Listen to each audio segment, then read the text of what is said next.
자, 입문과정 두 번째 시간이고요.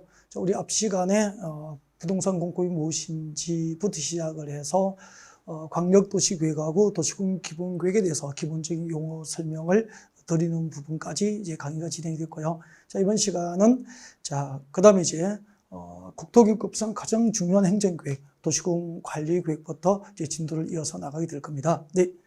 자, 우리 앞 시간에 공부한 게 이거죠.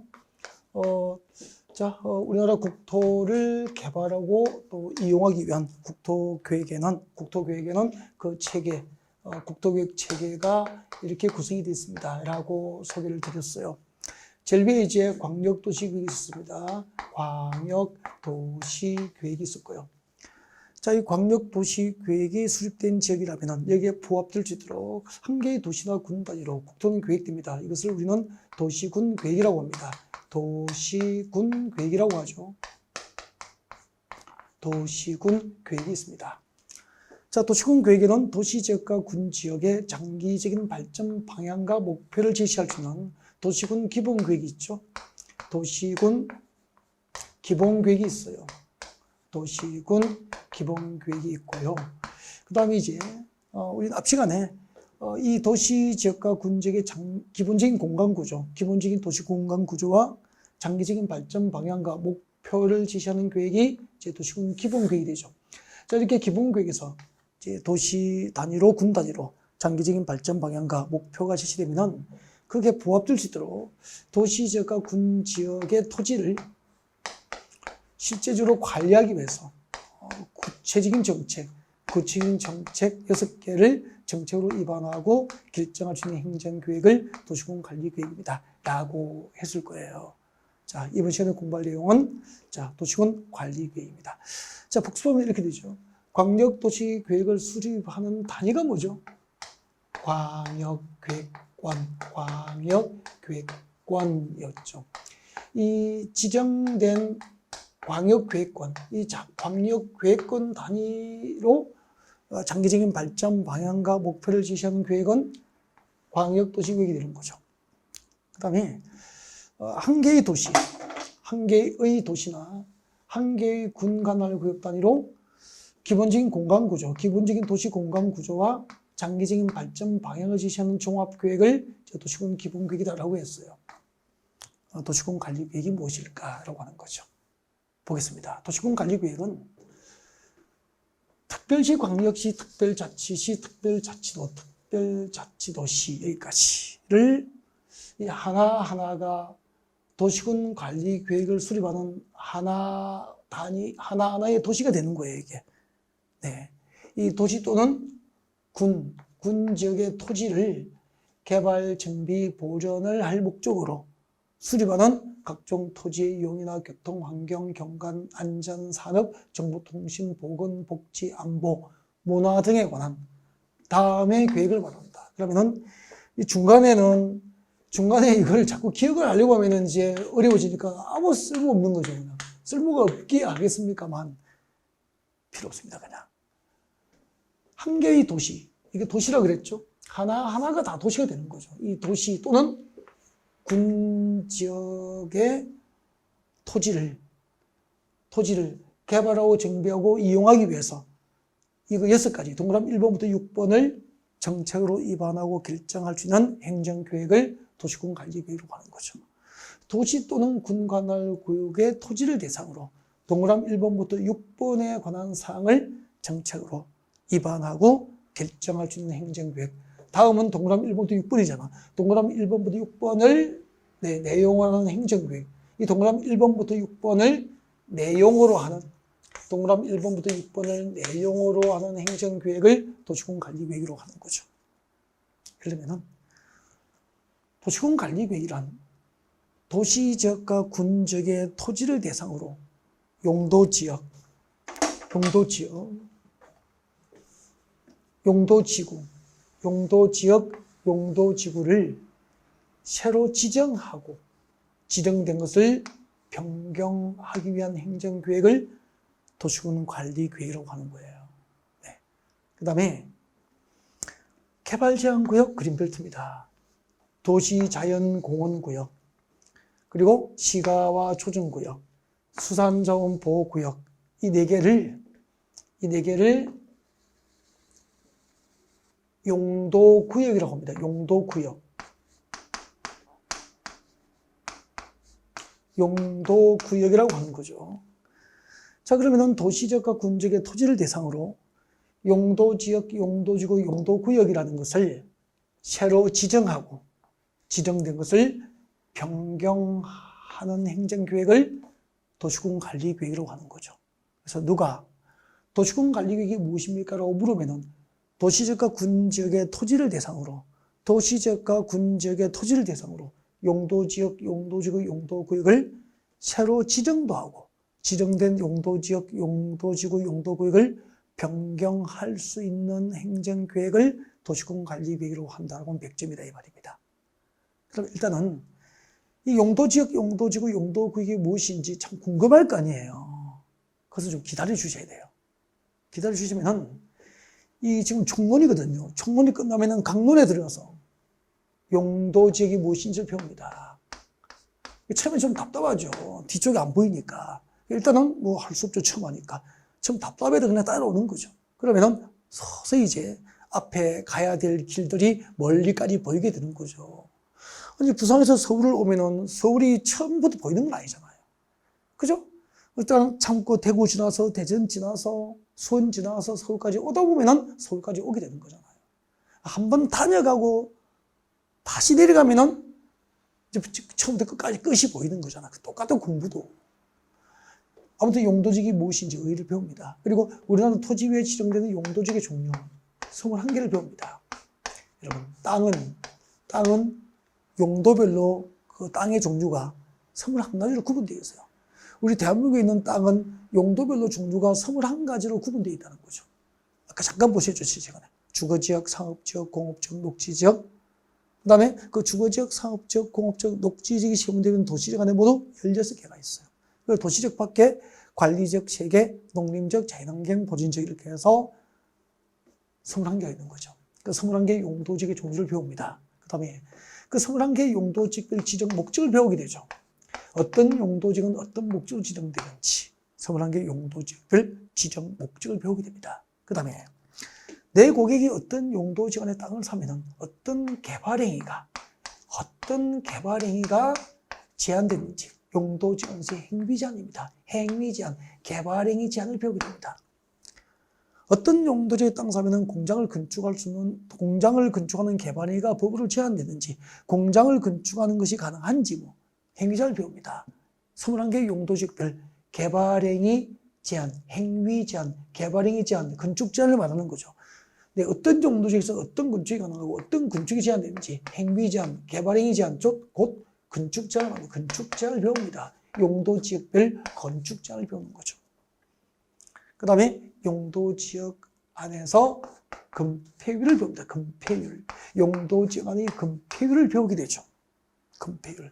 건폐율이 뭐냐면은, 자, 여기 100제곱미터의 대지가 있어. 그러면은 건축주가 이 100제곱미터의 대지에다가, 전부 건축을 해버리면은 대지 안에 공지가 없잖아요. 그럼 여기 건축된 건축물이 채광, 햇빛을 받을 수도 없고 통풍, 바람이 통할 수도 없고, 그죠? 위생상 문제가 많잖아요. 그래서 또 건물은 모든 대지의 건축이 전부 다 되어버리면 건축은 빼곡하게 과밀화를 들 수밖에 없고, 그래서 만약에 100제곱미터의 대지가 있다면 이 100제곱미터의 대지에다가 그 50제곱미터 이하로 건축을 해라 라고 규제를 해버리면 최대 건축 가능한 면적은 50제곱미터로 규제를 받잖아. 그럼 나머지 50제곱미터만 건축되고 나머지는 대지의 공지가 확보되잖아. 이 공지를 통해서 건축된 건축물이 채광, 햇빛을 받게 되잖아요. 이게 건폐율이에요. 전체 대지 면적에서 건축 면적이 차지하는 비율을 건폐율. 그러면 그 21개의 용도 지역별로 그 지정 목적에 맞도록 이제 적절하게 건축 면적을, 건축할 수 있는 면적을 규제하는 거죠. 무엇으로? 건폐율로. 그러면은 건폐율은, 예를 들면은, 대지 면적이 100제곱미터잖아요. 그 중에서 건축된 면적이 50제곱미터라면 100분의 50이잖아. 100제곱미터 대지에 50제곱미터가 건축됐다. 이것을 퍼센트로 표시하면은 50에다 100을 나누면 0.5고 곱하기 100을 하면 100분율로 표시하면은 건폐율은 50%가 되는 거죠. 그러면은 어떤 용도지역에 허용된 건폐율이 50%라는 것은 대지 면적의 50%까지 건축이 법상 가능하다는 뜻이고요. 네. 그 다음에 100제곱미터 대지에 50제곱미터 건축이 됐는데 그 건축의 높이를 규제합니다. 그 높이를 규제하기 위한 수단이 용도지역 안의 용적률이에요. 용도지역 안의 용적률. 이것은 지금 설명하지 않고요. 나중에 용도지역편에서 강론에서 다시 설명할게요. 용적률이 되는 거죠. 이렇게 용도지역의 용도지역 종류 21개, 21개의 용도지역별 지정 목적, 그리고 용도지역에서 행위 제한, 즉 어떤 용도지역에 어떤 건축을 할 수 있고 어떤 건축이 제한되는지, 용도지역 안의 건폐율, 용도지역에서의 용적률은 강론에서 다시 배우는 거죠. 용도지구도 똑같은 원리로 다시 해요. 용도구역도 다시 용도구역의 용도구역의 종류, 용도구역별 건축 제한을 다시 배우게 되는 거죠. 강론에서. 그래서 이 도시군관리계획 내용을 하나하나의 강론으로 만든 법이 국토의 계획 및 이용에 관한 법률이에요. 그래서 이것을 완전 이해해버리면 국토교육법의 90% 정도를 이해했다라고 할 수 있는 거예요. 그런 거구나. 자, 그러면은 도시군관리구역으로 용도지역, 용도지구, 용도구역, 용도지역, 용도지구, 용도구역이라는 것을 나중에 공부할 용도지역, 용도지구, 용도구역이라는 것을 새로 지정도 하고 변경할 수 있다라고 했잖아요. 보여드릴게요. 예를 들면은 보십시오. 예를 들면 이렇게 되죠. 서울이죠. 나중에 이제 이론 강의 시간에 본격적으로 배우게 되니까 필기를 하실 필요가 없어요. 지금 구경만 하시면 돼요. 구경만. 이런 내용을 공부하구나. 아직까지 공부하시면 안 돼요. 이런 내용을 공부하구나. 공부하게 되겠구나. 구경만 하시면 돼요. 구경. 이해를 해야 되겠다. 막 필기를 해야 되겠다. 막 신경 써서 막 이렇게 보실 필요가 없죠. 그냥 구경만 하십시오. 저도 가끔 봐주고. 자, 그다음에 서울인데 서울시는 한 개의 도시잖아요. 우리가 배웠잖아. 한 개의 도시나 군 단위로 수립하는 행정계획이 뭐죠? 도시군 계획이죠. 그래서 서울시는 이 관할구역 단위로 서울시 도시군 계획이 수립되는 거죠. 그 도시군 계획에는 서울시의 기본적인 공간 구조와 서울시의 장기적인 발전 방향을 지시하는 서울시 도시군 기본계획이 있고, 이 동그라미 1번부터 6번에 관한 사항을 정책으로 입안하고 결정하는 서울시 도시군 관리계획이 있는 거죠. 그때 서울시 도시군 관리계획에 의해서 용도지역, 용도지구, 용도구역을 지정하고 변경하는 거죠. 예를 들면, 여러분 서울은 우리 국토 가운데서, 대한민국 국토 가운데서 서울처럼 인구와 산업이 밀집되어서 이미 개발했고, 앞으로 개발, 정비, 관리, 보존이 필요한 땅을 용도 지정하면 도시지역이 돼요. 그리고 이 도시지역 안에는 서울시 관할, 서울시 용도지역은 도시지역이고, 서울시의 용도지역은 도시지역인데, 이 도시지역 안에는 다시 그 토지의 기능과 토지 특성에 따라서 토지의 용도별 종류가 크게 4가지로 구분됩니다. 도시지역 안에는 여러분이 지금 경남 진주시에 살고 있다. 전남 순천시에 살고 있다. 뭐 이렇게. 강원도 경기도 경상북도 영주시에 살고 있다. 경상북도 안동에 살고 있다. 그죠? 전라북도 전주시에 살고 있다. 그러면 도시잖아요. 그 도시지역 안에 있는 토지는 주거지역, 상업지역, 공업지역, 녹지지역으로 세분이 되어 있어요. 이게 용도지역이에요. 주거지역, 상업지역, 공업지역, 녹지지역을 용도지역이라고 하는 거죠. 그러니까 도시지역 안에 있는 토지는 크게 주거지역, 상업지역, 공업지역, 녹지지역으로 용도지역이 지정되고요.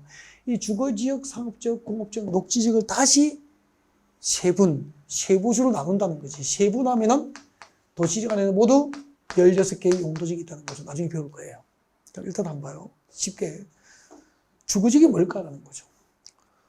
단독주택, 서울시 관할구역에서 이 땅은 단독주택이나 공동주택, 아파트와 같은 공동주택, 즉 주거 용도의 건축을 목적으로 용도 지정된 땅이 주거지역이 되는 거지. 상업지역은 상가 건물이나 업무 용도의 빌딩, 상가 건물이나 업무용도의 빌딩, 건축을 목적으로 용도 지정된 땅이 상업지역이잖아요.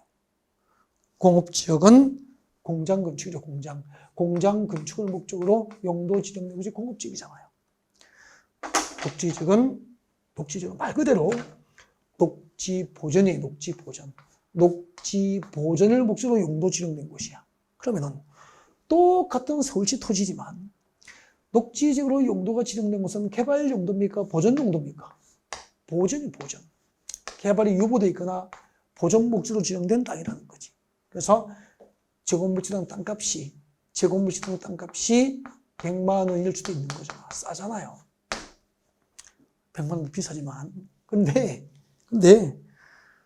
주거지역, 상업지역, 서울에서 주거지역, 상업지역, 공업지로 용도지역이 지정된 곳은 주택단지나 유통단지나 산업단지 개발 목적으로 용도가 지정되어 있고 제곱미터당 땅값이 주거지역은 500만 원 할 수 있는 거죠. 상업지역의 제곱미터당 땅값은 비싸다면은 예사롭게 1000만 원 할 수 있는 거죠, 제곱미터당.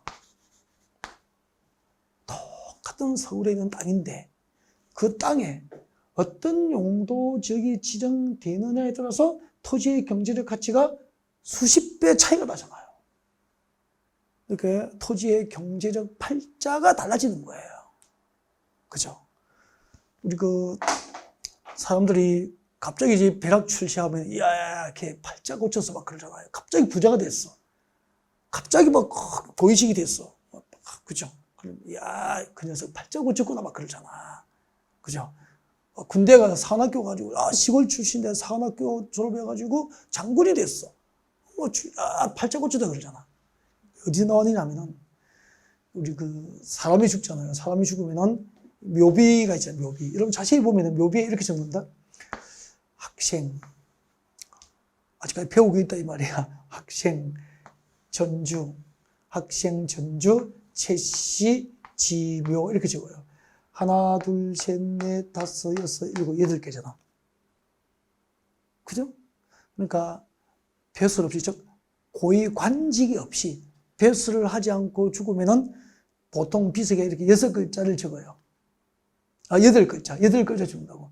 학생, 해주, 정시, 지묘.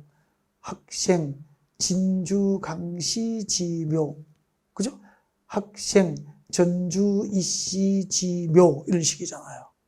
다 8글자잖아. 맞죠? 네. 근데, 이제 배설이 있으면은, 군인 같으면 중령, 행정직 공무원 같으면 서기관 정도, 이렇게 그 이상의 어떤 관직이 있으면 관직명을 여기다가 적을 수 있는 거예요. 그렇게 해서 죽어서 비문에다가 8글자 이상을 적을 수 있다고 해서 이제 출시한 사람을 거기에 이제 빗대서 이제 팔자 고쳤다 그렇게 하는 거죠.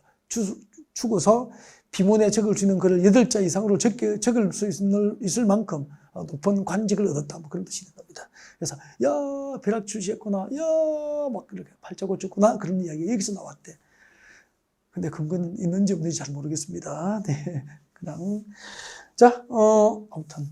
이렇게 토지의 경제적 팔자는 그 토지에 어떤 용도직이 지정되는지에 따라서 경제적 팔자가 달라지는 거잖아. 그러면 봐요. 녹지지역일 때 제곱미터 땅값이 100만 원이었잖아. 근데 용도지역은 영원합니까? 아니죠. 용도지역은 변경이 가능하잖아. 그죠? 그럼 서울시 녹지지역을 상업주로 변경하면은 땅값이 제곱미터당 1000만 원이 되면은, 녹지지역일 때 100만 원이잖아요. 상업주로 변경되니까 1000만 원이잖아. 땅값이 10배 오르잖아. 그러면은, 자, 이렇게 녹지지역을 상업주로 바꾸면은 용도지역 변경이고, 이런 용도지역을 변경할 때는 도시공관리계획이나 행정계획으로 정책을 입안해서 결정하는 거죠. 그럼 나중에 이제 여러분은 이제 본격적으로 그 이론 강의에 들어가면은 이런 정책을 누가 입안하지? 도시공관리계획 입안권자를 배웁니다. 누가 정책 입안권을 법적으로 가지고 있지? 예를 들면 시장 군수들이에요. 서울에서는 서울특별시장이 서울시 녹지지역을 주거지로 변경하기 위한 정책을 입안한다. 이번에 서울특별시장이 입안합니다. 그래서 서울시장 하려고 하는 거죠. 대단한 거죠. 서울시장 대단하다니까. 서울시 녹지지역 수십만 제곱미터를 상업지로 변경하는 용도지역 변경을 위한 정책 입안이 가능하다. 세상을 바꿀 수 있는 일을 할 수 있잖아요. 그 다음에 그 정책 입안을 누가 하지? 누가 정책 결정권을 갖고 있지? 결정권자. 이 결정도 서울시에서는 서울시장이 결정합니다. 대단한 거죠. 21개 용도지역. 지정도 하고 지정된 용도지역을 변경하는 정책을 입안하고 결정할 수 있으니까요. 그 다음에 자, 이런 정책이 어떤 과정을 통해서 정책으로 입안이 되지? 입안 절차. 정책을 입안할 때 만드는 것. 정책안을 만들 때 입안, 안건을 만드는 정책안을 만드는 거죠. 입안을 위한 절차 3단계를 배웁니다. 어떤 과정을 통해서 녹지지역을 주거지로 변경한 정책으로 입안이 되는지를 배우게 되죠. 그 다음에 결정권자가 그것을 최종 정책으로 결정할 때는 어떤 과정을 거쳐서 그 정책이 결정되지? 결정 절차 두 가지 단계를 배우게 되는 거죠. 그러면 만약에 2023년도 공인중개사 시험을 준비하기 위해서 공부를 하셨던 분이라면 이렇게 보여야 되죠. 이렇게 누가 입안하지? 누가 결정하지? 어떤 과정을 통해서 정책으로 입안이 되고 어떤 과정을 통해서 정책으로 결정되지? 이런 것을 나중에 이론 강의 시간에 이제 배우게 되는 거죠. 그럼 이걸 책 보지 않고도 이 정도는 머릿속에 들어있어야 어떤 그죠? 어떤 흐름과 숲을 보고 공부하는 것이 아닐까. 시험 치려고 입안권을 외웠는데 결정을 외웠는데 고개만 들면 모르잖아요. 시험장 받으면 모르잖아요. 그죠? 이해 위주로 공부하지 않고 단순히 암기만 했다는 거죠. 전체적인 흐름과 유기적인 학습이 이루어지지 못했다는 거잖아요. 저는 항상 이 이야기를 합니다. 모든 학문을 시작하는 기본은 기본적인 개요를 이해하라는 거죠. 개요를 이해하라 그렇게 합니다. 예를 들면은 용도직이 뭐죠? 라고 물으면은 용도직이 무엇인지 그 정의된 개념을 말할 수 있어야 아는 거잖아요. 맞죠? 근데 책 보지 않고 용도직이 무엇인지 남에게 설명하거나 말할 수 없다는 것은 개념 정의가 안 된 거예요. 지구 단위 계획이 뭐죠? 라고 지구 단위 계획이 뭐죠? 라고 물었는데 말할 수 없다면은 뭔가를 공부했는데 지구 단위 계획을 누가 수립하는지 그죠? 외웠는데 어디에 지정하는지 외웠는데 반드시 지정해야 될 것을 외웠는데 지구 단위 계획 내용 의무적 포함사항 5개 외웠는데 지구 단위 계획이 무엇인지 모르더라는 거지. 그러면은 다시 공부하시는 분이라면 한 번 실패, 두 번 실패의 경험이 있으시다면 되돌아보자고. 지구 단위 계획이 무엇인지 알고 시작했는지. 그죠? 저는 저와 같이 공부하시면은 이 개요를 사례를 들어서 실제 부동산 현장의 사례를 들어서 설명할 거예요. 그래서 저하고 같이 공부하고 나면 화려하게 PPT 만들고 화려하게 설명하지는 않지만 전통적인 방법으로 강의하지만 기본에 충실하여서 그죠? 시험이 좀 얄궂게 그죠? 여러분이 공부한 대로 나오지 않고 시험이 배신돼서 나오더라도 최소한 합격해서 살아서 돌아올 수 있게는 강의한다는 거죠. 믿고 하시면 돼요. 자, 이런 주거지역, 상업지역, 공업지역, 녹지지로 용도지역을 새로 지정하거나 이렇게 녹지지역을 상업지로 변경하듯이 녹지지역을 주거지로 공업지로 변경하듯이 용도지역을 변경하는 정책으로 입안하고 결정할 수 있는 행정계획을 무엇이라고 한다? 도시군 관리계획이라고 하는 거죠. 그죠? 그 다음에 용도지구도 똑같이 이렇게 배울 거야. 용도구역도 똑같이 이렇게 배울 거예요. 일단 그 중에서 하나를 예를 들어서 설명했을 뿐인 거죠. 그래서 아무튼 도시군 관리계획이란 용도지역, 용도지구, 용도구역을 새로 지정하거나 지정된 용도지역, 용도지구, 용도구역을 변경하는 정책으로 입안하고 결정할 수 있는 행정계획을 도시군 관리계획이라고 한다. 일단 여기까지 합시다.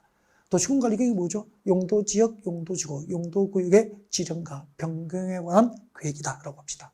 그 다음에 세 번째, 도시공간관리계획은 기반시설의 설치, 정비, 개량에 관한 행정계획이에요. 그럼 기반시설이 무엇일까? 기반시설은 도시민의 일상생활을 위한 기반이 되는 시설. 예를 들면 도시민들이 일상생활을 하는데 필요한 기반, 생활을 하는데 필요한 기반이 되는 시설. 도로, 지하철, 공항시설, 항만시설, 종합운동장, 이런 거 전부 기반시설이에요. 네.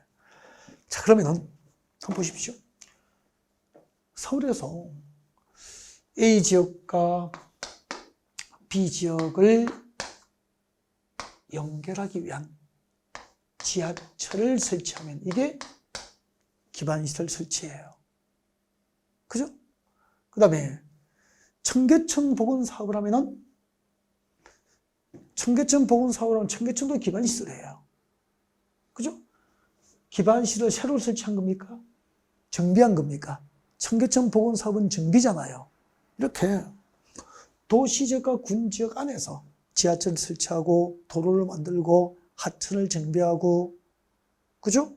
자전거 도로를 만들고 공원을 조성하고 학교를 짓고 또 바다가 있는 해양도시는 항만을 건설하고, 이런 것이 전부 기반시설 설치에 해당하고요.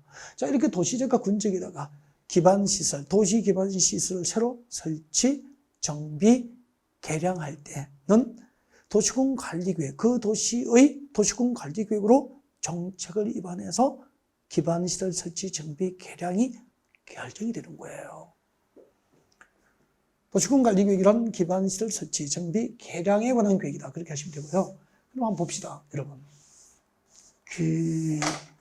여기 서울의 A 지역과 B 지역을 연결하기 위한 지하철이 설치되면 주요 지점이 여기 생기잖아. 역세권 중심으로 부동산 가격은 오르게 되잖아요. 그렇게 해서 그 역세권 주변의 부동산의 가치가 상승하여서 수만 명의 부동산 소유자의 경제적 가치를 증대시키잖아. 이렇게 해서 부자가 만들어지는 거죠. 녹지 지역이 상업지로 변경되면 해당 지역의 토지 소유자를 부자로 만들게 되잖아요. 이렇게 자본주의에서는 이 부동산 공법을 통해서 도시군관리계획의 내용과 이 도시군관리계획으로 누가 어떤 과정을 통해서 이거 6개를 위한 정책을 입안하고 누가 어떤 과정을 통해서 이 6가지 정책을 결정할 수 있는지 그걸 배우고 있는 거죠. 이것을 아시면은 고객을 부자로 만들어줄 확률이 높고 여러분의 컨설팅이 고객에게 신뢰를 주고 그 신뢰가 계약을 하게 하고 여러분의 수수료 수입을 얻게 하게 하는 거죠. 옛날에 모르시는 분은 이 부동산 공부해 보시면은요, 부동산학과 정규 4년제 대학에서 공부하는 것보다 더 저인망식으로 진짜 하나하나를 공부하는 게 공인중개사 시험 과정이에요. 대한민국 국민들의 국민고시가 되어버렸잖아요. 옛날에 모르시는 분은 부동산은 복덕방문 사기고, 옛날에는 복덕방 개념이 아니고요, 사기꾼이 아니고요, 부동산 전문가입니다. 정말로 민법도, 그죠? 사법고시 공부하시는 분 10년 전 사법고시 1차 문제 정도 수준이에요. 공인중개사 문제가. 공법은 일부 법률은 감정평가사 공법 문제보다 어려워요. 난이도가 어려워요. 등기법, 지적법, 공시법은 법무사 과목이에요. 변호사 과목, 법무사 과목, 세무사 과목, 간평사 과목을 믹스해서 공인중개사 시험 과목이 만들어지게 됐어요. 전문가죠, 전문가. 부동산 전문 지식인이 되는 거죠. 결국 여러분이 자격증을 여러분이 그 공부를 시작할 때 이런 얘기를 들었을 거예요. 요즘에 부동산 경기도 안 좋고 뭐 자격증 따도 기업에서 금방 문 닫던데 뭐 하는 사람도 못 먹고 사는데 뭐 어떤 업종이든지 학원 강사도 마찬가지고 장사도 마찬가지고 학교 선생도 마찬가지고 시장의 상인도 마찬가지고 회사원도 마찬가지고 어떤 업종이든지 같은 업종에는,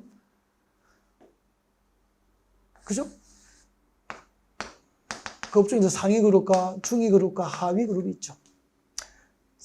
부동산도 상위 30%는 떼돈을 벌고 있고요. 떼돈을 벌고 있고요. 그분들에게 물어보면 세상에 가장 좋은 직업이라 그래요. 정년도 없고, 시간 대체로는 자유롭고, 마음껏 능력 발휘할 수 있고, 그죠? 중간 40%는 밥 먹고 살아요. 하위 30% 정도는 망하고 있습니다. 끊임없이 망하는 과정이죠. 회사도 마찬가지 아닙니까? 잘리면은, 문 닫으면은 적성에 안 맞다 그래요. 그럼 되게 남편은 적성에 맞아서 평생 아침밥 먹고 저녁에 들어올 때까지 직장일 나갔습니까? 적성에 맞아서 할까요? 아니잖아요. 돈 내면 적성 맞는 거죠, 솔직히. 그죠?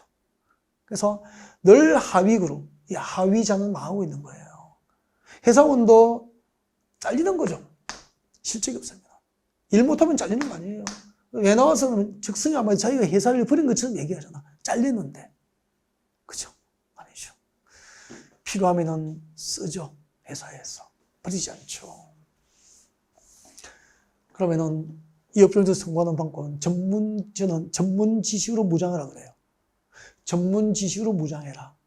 그러면은 거기에다가 성실함과 사회성 좋고 인간성 좋으시면은 성공할 수밖에 없다. 그렇게 합니다. 세 가지죠. 전문 지식으로 무장해라. 인간성, 사회성 좋아야 됩니다. 그죠? 그 다음에 인성이 좋아야 되는 거죠, 사회성. 그 다음에 이제, 그렇죠.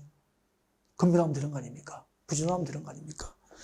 자, 이렇게 도로, 지하철, 공항시설, 항만시설, 공원, 녹지, 학교 등 기반시설을 도시지가 군지역에 새로 설치하거나 설치된 것을 정비, 개량할 수 있는 행정계획을 도시군관리계획이라고 합니다.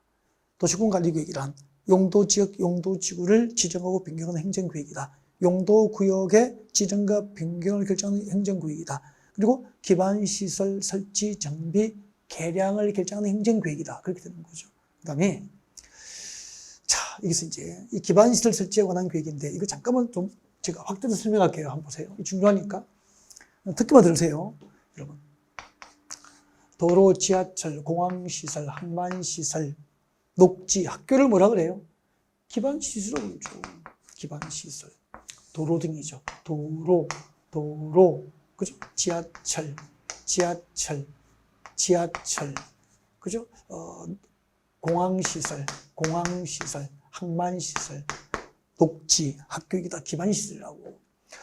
자, 도시지가 군지역에다가 이 기반시설, 도로 등 기반시설을 설치할 때는 도시군 관리계획으로 정책을 입안해서 기반시설 설치를 결정합니다. 결정.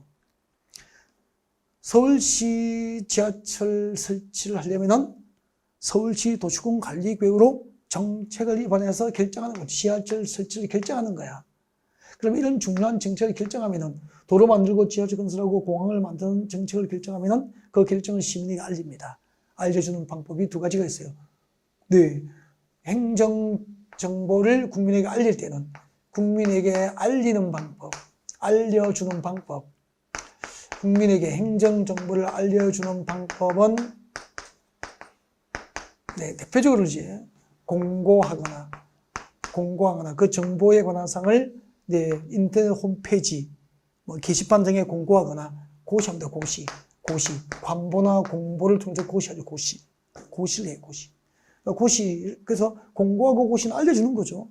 근데 도로, 지하철, 공항시설, 즉 기반시설 설치를 정책으로 결정하면은 고시의 방법을 알립니다. 고시하는 거죠. 어디에? 중앙정부, 국토교통부 장관은 중앙정부잖아요. 국토교통부 장관은 관보를 발행합니다. 관보. 대학이 발행하는 신문을 학교신문 학보. 그 다음에 국토교통부 중앙정부가 발행하면 관보, 서울시청에서 발행하면 공보라고 그래요. 공보. 자치단체가 발행하면 공보입니다. 네, 시청, 군청에서 공보를 발행하죠. 그래서 이 관보 또는 공보에 게재하는 방법으로 결정을 고시해요. 그때부터 도로, 지하철 등에 대한 법상 명칭이 바뀝니다. 기반시설에서 도시군 계획시설로 바뀝니다. 도시군 계획시설로 바뀌는 거지. 다시 할게요. 여러분. 도시군관리구로 설치, 정비, 개량을 결정하기 전까지 도로 등에 대한 법상 명칭이 뭐죠? 기반시설. 도시군관리구로 결정 고시된 이후부터 도로 등에 대한 법상 명칭이 뭐로 바뀐다고? 도시군계획시설로 바뀌는 거죠. 그래서 도시군계획시설이 무엇입니까? 라고 물으면은 기반시설 중에서 이 기반시설 중에서 도시군관리계획으로 결정된 시설을 도시군계획시설이라고 하는 거죠. 똑같은 도로고 지하철인데 도시군관리계획으로 결정하기 전까지는 그 설치를 결정하기 전까지는 기반시설이라고 부르고 도시군관리계획으로 결정된 이후에는 도로 등을 도시군계획시설이라고 부르는 거예요. 만약에 제가 장가를 안 갔다면 저에 대한 호칭이 총각이겠죠. 장가를 가고 나니까 그 이후부터 저에 대한 호칭이 뭐로 바뀌죠? 아저씨로 바뀌잖아. 똑같은 거죠. 도시군관리계획으로 결정하기 전까지 도로 등에 대한 법상 명칭은 기반시설. 도시군관리계획으로 결정 고시된 이후부터 도로 등에 대한 법상 명칭은 도시군계획시설 이렇게 바뀌는 거예요. 그 도시군계획시설을 설치하고 정비하고 개량하는 사업을 도시군계획시설 사업이라고 하는 거죠. 도시군, 좀 어렵죠, 이제. 도시군계획시설 사업이라고 하는 거예요. 그러면 우리 서울에서 도로 만들고 지하철 건설하고 만약에 공항을 만들고 공원을 조성하고 학교를 만들고 전부 서울시 도시군계획시설 사업이 되는 거라고. 그리고 이런 도시군계획시설 사업은 무엇으로 결정합니까? 이 도시군계획시설 사업은 서울시 도시군관리계획으로 도시군계획시설 사업이 결정되는 거죠. 그래서 자, 도시군관리계획이란 기반시설 설치, 정비, 개량을 결정합니다. 즉 도시군계획시설 사업, 도시군계획시설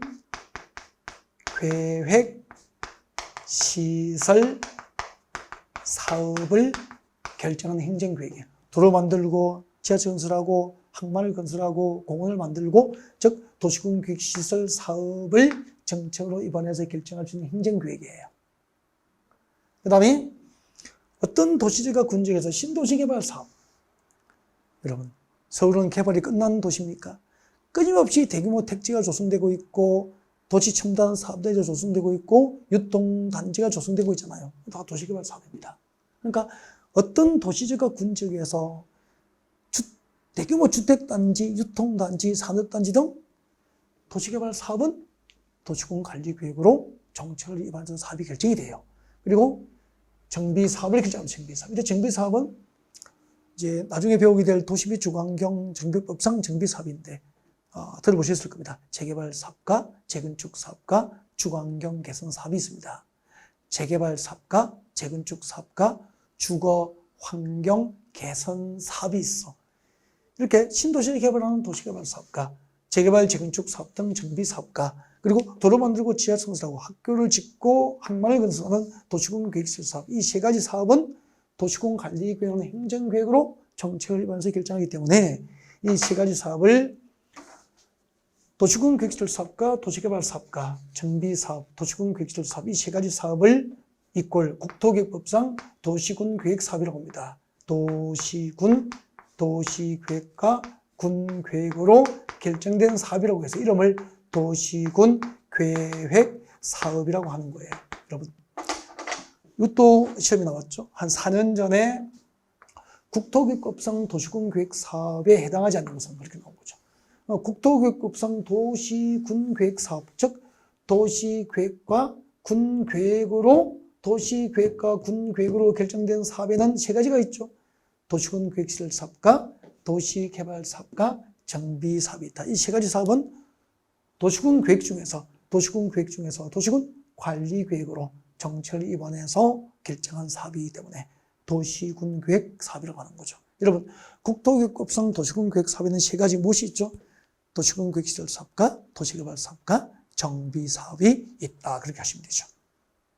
그 다음에 도시군관리계획이란 지구단위 계획구역, 지구단위 계획구역의 지정 및 변경, 지구단위 계획구역을 지정하고 변경하는 행정계획이라는 거죠.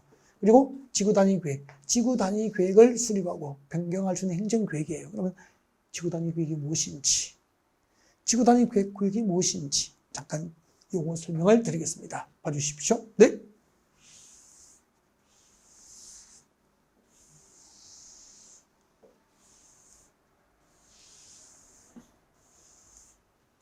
용어 설명을 드리겠습니다. 봐주시죠. 여러분, 서울시는 한 개의 도시 맞죠? 한 개의 도시, 한 개의 군 단위로 수립하는 국토계획이 뭐죠? 도시군계획이죠. 글자가 들어서 한 개의 도시, 한 개의 군을 단위로 하는 국토계획은 도시군계획이죠. 도시군계획이란 도시계획과 군계획을 말하는 거죠. 서울은 하나의 도시 단위이기 때문에 하나의 도시 단위로 수립하는 도시군계획은 도시계획이 되는 거죠. 서울은 서울시 관할구역 단위로 서울시 도시계획이 있고, 만약에 여기가 경남 산청군이라면은 경남 산청군은 산청군 관할구역 단위로 군계획이 있는 거죠. 그럼 저는 한 3, 4년 정도 서울에 살다가 지금은 저기 경남 산청 고향으로 귀농을 했어요. 해가지고 3일 정도 이제 이렇게 서울에 강의를 합니다. 하고 나머지 4일은 산청에서 뭐 그렇죠. 곶감도 깎고 산청 곶감이 유명해요. 네. 곶감도 하고 또 텃밭도 갖고 뭐 고추도 심어보고 뭐 다 해보죠. 양추, 콩도 심고 검은 콩도 조금 심고 이런 식으로 네. 이것저것 뭐 재밌게 살아요. 네. 또 친구하고 뭐 이렇게 저녁이 있는 삶, 뭐 이렇게 고향 친구들하고 어울려 놀기도 하고 뭐. 물고기 잡아서 매운탕도 끓여 먹고 등산도 가고 뭐. 자전거도 타고. 보통 뭐 40, 50대에 한 번씩은 꿈꾸는 준자연인의 삶. 그러니까 서울 도시 생활하고, 그 다음에 이제 이렇게, 전원 생활을 병행하고 있는 중이에요. 네. 자, 그러면은 서울시는 서울시 관할구역 단위로 서울시 도시군계획이 있다는 거지. 이게 만약에 경남 산청군이라면 산청군은 산청군 관할구역 단위로 산청군 군계획이 있는 거죠. 서울시 도시가 수립하는 도시계획과 군 단위로 수립하는 군계획을 합하여 도시군계획이라고 부르는 거죠. 그러면 모든 도시는 관할구역 단위로 도시계획이 있고, 대한민국에는 모든 군 지역은 군 관할구역 단위로 군계획이 있고, 합하면 뭐죠? 도시군계획이 되는 거죠. 여러분, 서울시 관할구역 전부를 단위로 하는 국토계획이 뭐죠? 서울시 도시군계획이에요. 그 다음에 여기는 서울시 녹지지역이에요. 녹지지역. 서울시 녹지지역입니다. 녹지지역. 서울시 녹지지역이고, 동시에 용도지역이 녹지지역이에요. 녹지지역인데 동시에 그린벨트로 묶여 있습니다. 이 그린벨트가 나중에 배우게 됩니다. 정식 명칭이 특히 뭐 들으세요? 개발 제한 구역으로 묶여 있는 거죠. 개발 제한 구역을 그린벨트를 법에 쓰는 개발 제한 구역, 정식 명칭은 개발 제한 구역이죠. 그래서 이 지역은 이중으로 묶여 있죠. 녹지주로 묶어 놓고 그린벨트로 또 묶어 버린 거죠. 그러다가 그린벨트가 해제가 됐어. 이만큼이 해제가 됐다고. 그럼 여기 잘 보세요. 녹지지역에서 그린벨트에서 해제된 지역이 이만큼이잖아. 개발 제한 구역이 해제된 지역은 서울시 도시군계획 수립 대상 지역 중 일부잖아요. 이렇게 하나의 도시, 하나의 군 관할구역 중 일부 지역, 도시 또는 군 관할구역 중 서울시 관할구역 중 일부 지역 단위를 지구 단위라고 합니다. 지구 단위.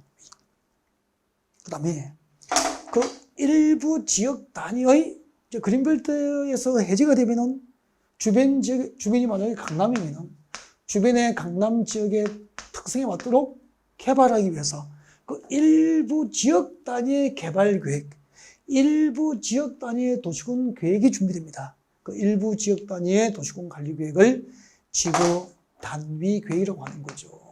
물을게요. 여러분, 한 개의 도시 전부를 단위로 하는 국토계획이 뭐죠? 도시군 계획이에요. 그 도시군 계획 수립 대상 지역 중 일부 지역 단위의 도시군 관리 계획이 뭐죠? 지구 단위 계획이 되는 거죠. 그래서 지구 단위 계획이 된 지구 단위는 도시 또는 군 관할 구역 중 일부 지역 단위예요. 그 일부 지역 단위의 개발 계획을 지구 단위 계획이라고 하는 거죠. 네. 그리고 그 지구 단위 계획을 수립하려고 개발 제한 구역에서 해제된 지역을 이제 지구 단위 계획 구역으로 지정을 도시군 관리 구역으로 정책을 입안해서 결정하여 고시하는 것이. 그러면은 서울시 주변의 그린벨트가 해제되면은 서울시에서 거기다가 지구 단위 계획 구역을 지정하기 위한 서울시 도시군 관리 구역을 결정해서 고시하게 돼요. 자, 이렇게 지구 단위 계획 구역이 지정되면은 그 지구 단위 계획 구역이 지정된 그 일부 지역 단위의 이제 개발 계획을 준비합니다. 그것이 곧 지구 단위 계획이 되는 거고, 이 결정된 지구 단위 계획에 의해서, 이 지구 단위 계획이라는 행정 계획에 의해서 그린벨트 해제지역이 개발되는 거예요. 여러분, 하나의 도시나 군 관할 구역 전부를 단위로 하는 국토계획이 뭐죠? 도시군 계획. 이 도시군 계획 수립 대상 지역 중 일부 지역 단위의 도시군 관리 계획을 무엇이라고 한다? 지구 단위 계획이라고 그래요. 이렇게 도시지역과 군지역의 도시지역과 군지역에서 지구 단위 계획 구역을 새로 지정하거나 지정된 지구 단위 계획 구역을 변경할 수 있는 행정 계획이 도시군 관리 계획이고, 또 지구 단위 계획을 수립하거나 지구 단위 계획을 변경할 수 있는 행정 계획을 도시군 관리 계획이라고 하는 거죠. 여러분, 하나의 도시나 군 단위로 수립하는 국토계획은 도시군 계획. 이 도시군 계획 수립 대상 지역 중 일부 지역 단위의 도시군 관리 계획을 무엇이라고 한다? 지구 단위 계획이라고 합니다. 일단 여기까지 도시군 관리 계획 내용 중에서 동그라미 1번부터 5번을 이제 2교시에 이렇게 설명을 드린 거죠. 마지막 6번은 잠시 휴식하고 3교시에 다시 계속 강의를 진행하겠습니다. 네.